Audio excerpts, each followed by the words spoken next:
There's one developer in particular in gaming right now that is impressing me with almost everything that they're doing, and that is Embark. Quite a while ago I wrote about how good the Finals is and how much I enjoyed that as a free FPS, but Embark have gone above and beyond that for Arc Raiders. Now, we covered the tech test a little while ago, but now the full game is out and in our hands, this truly feels like the extraction shooter that was built for somebody like me. Somebody who doesn't really enjoy Tarkov too much, has tried and genuinely enjoyed Hunt Showdown, but wanted something a little bit more fluid and up my alley in terms of art direction and in terms of setting, and that is exactly what Arc Raiders is. So far, it's been an unforgettable experience, and if you haven't jumped into this game yet, I implore you to consider it, and today we're going to be talking about why. So, let's thank our patrons and members, and let's get straight into this, shall we?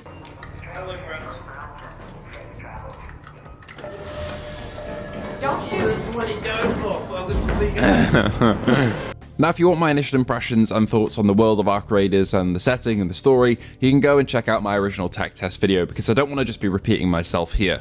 Instead, I want to dive into what the full experience offers, including the maps, weapons, enemies, and how it feels to play with the actual full player base of the game in moment-to-moment encounters. I've been playing a mix of solos and group runs in Arc Raiders so far, and all of it has been so much fun. Depending on your group size, you run into a bit of a different experience out on the surface when you're in a raid. When playing in solos, I found that the game is absolutely terrifying, but a lot of people you run into are fairly chill, especially because most of the time, when you're not in a group, you're just trying to do your own personal missions, and sometimes some people help you along the way, pointing you in the right direction of where you need to go, or taking down some arc together. That being said, when you do hear a firefight in solos, it is quite terrifying. It's a similar feeling to DayZ. I said this in my last video, but I get a lot of parallels here with working together and against other players. I'd say that DayZ is a lot more shoot on sight than Arc is, but that gets a little bit different as you progress through the different lobby sizes. Moving up to duos, larger firefights can occur in these lobbies, and although we have run into some nice people in trios, the likelihood of someone being killed because there's more people in a group is a lot higher. So if you haven't tried a different lobby size going for either solos, duos, or trios, then I'd say experiment with those, as they genuinely give you a very different experience. Hello. I've opened the elevator. Do you want to get in? Do you want to get in? I've opened it. Let's go home. Let's go home. Hey, get in. Is it just the two of you, yeah?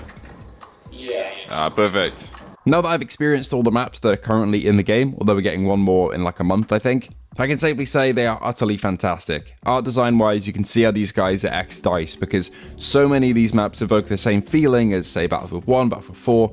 They all look stunning in their own way and are very, very different. I enjoy the world design of the Finals for sure, but here is really where I feel like Embark have stretched their legs properly with interior detailing and proper weathering of different areas around the map. These places feel lived in, and they feel adequately destroyed.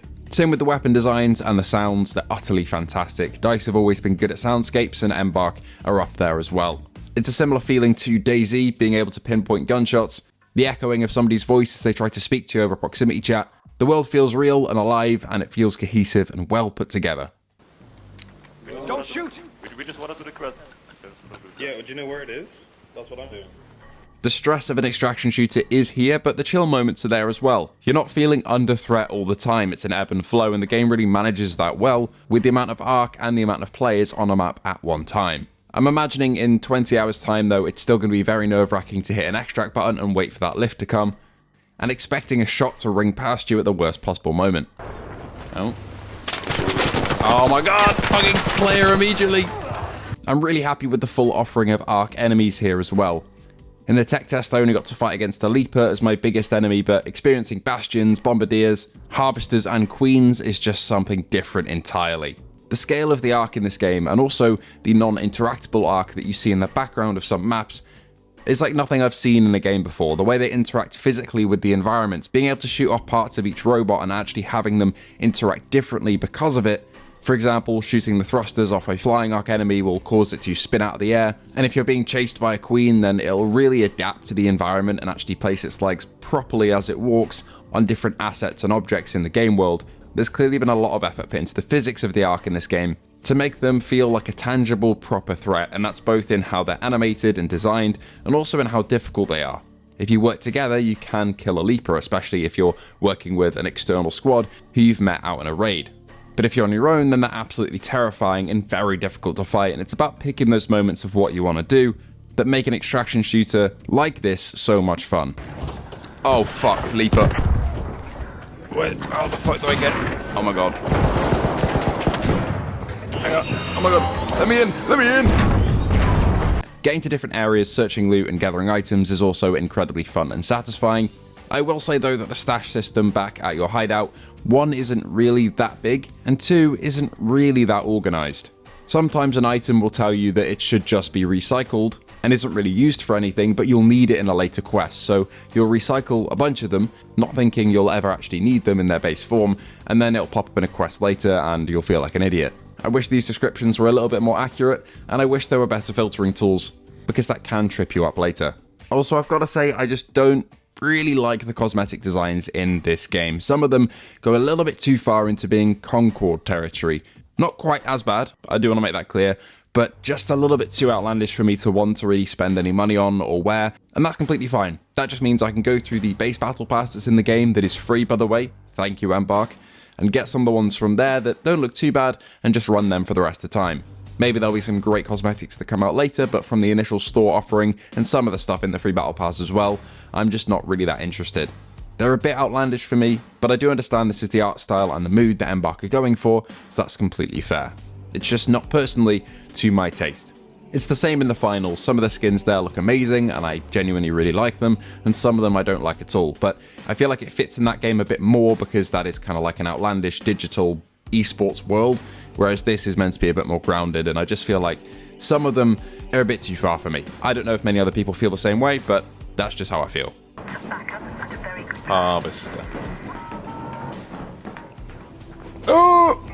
I can't really emphasize enough how great the human aspect of Arc Raiders is though. It's such a weird feeling not knowing if a human player is going to try and kill you, or if they're going to be friends. I've had multiple encounters where it's been a straight up firefight. Sometimes we've met a group and half of them have been willing to help and half of them want to kill us, so we've had to try and defuse the situation. And I've had some situations where I was trying to gather items for a quest and a random person has come up to me and just given me the items that I need. It is a truly special experience and something that, especially on console, you don't really get that often. There aren't many games that follow suit in allowing these interactions to happen, and for that, I'm super grateful that Arc Raiders is here to deliver. There's also a voice changer in the game apparently as well that kind of overlays the voices of the characters onto your own, so you can mask your own voice while playing if you're not comfortable actually talking as yourself, which is pretty cool. Again, I haven't tried it myself, I think it's still in beta, but it is an option there, and I think this is the first time I've seen it work this convincingly in a game, so hats off to Embark, they just keep pushing the boundary on so many things. It's also crazy how well this game runs considering the engine that it's built on. Admittedly, the stigma around Unreal Engine 5 is worse than the products that we get out of it in my opinion. And Arc Raiders is a perfect example of that. The game is small in file size, it's like 18 gigabytes on PlayStation somehow. It runs buttery smooth on PC and on PlayStation. I've had no hitches, crashes, or technical issues, aside from the servers crashing because there are too many people playing. But the actual performance and engine itself has been absolutely rock solid, which is crazy because the game looks this good. Speaking of which, the game has dynamic weather and times of day that really allow for a different feeling raid every time you go back in. Chances are you're going to get something a bit different, and that's super cool. I loved it when Hunt Showdown implemented this, and I love it here. What's that? What the fuck is that? Oh, I see it. There's lights. Oh my god, that's fucking horrible. Okay, so I've basically been unanimously positive almost all the way through this video, apart from a couple little things. The sound design, the gunfights, most of the art direction aside from characters, the enemy designs, the maps, the looting, it all feels and looks great for the most part. But there's one thing which I just don't really like, and that is the voice acting for the characters. Embark have a thing where they like to AI generate voices, and I understand why, because it allows for more dynamic creation of voice lines. So for example, if you ping an enemy and it's by the water tower, your character will go, this enemy type, 200 meters that way, by the water tower, and that is created dynamically for the ping that you've made. And I get that. However, I just find that these voices are a bit lifeless compared to normal VAs. They're trained on actual voice actors, and I believe they got paid completely fine, like good rates, so that's alright.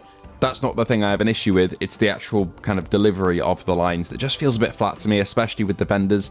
They had an opportunity to make each of the vendors in the hideout have a bit of personality to them and be memorable, but I just don't really care about any of them because their deliveries are very, very similar in terms of how they're outputted towards you, and I wish that they had a bit more flair to them, and I think some human performances could give that.